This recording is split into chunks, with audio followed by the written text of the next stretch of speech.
CID कडून कुठलंही अधिकृत स्टेटमेंट आलेलं नाही असं रोहित पवार म्हणाले। पायलटला बळीचा बकरा बनवण्याचा प्रयत्न झालाय असं रोहित पवारांनी म्हटलं।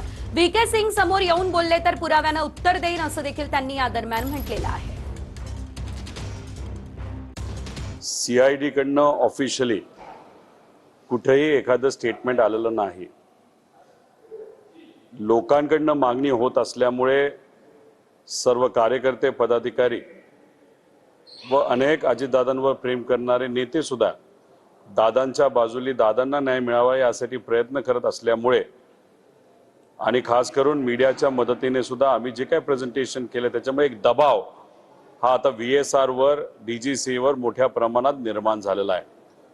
आता कदाचित त्याच्यामुळेच आपल्याला कुठे अडचण होऊ नये म्हणून बळीचा बकरा आपण पायलटला करून मोकळं होऊन जायचं अशी भूमिका कदाचित VK सिंगची तिथं असावी। पण त्यांनी काय बोललं तरी त्याली होणार नाही। आम्ही खरं काय हे लोकांसमोर नक्कीच त्या ठिकाणी पुढे आणण्याचा प्रयत्न करू।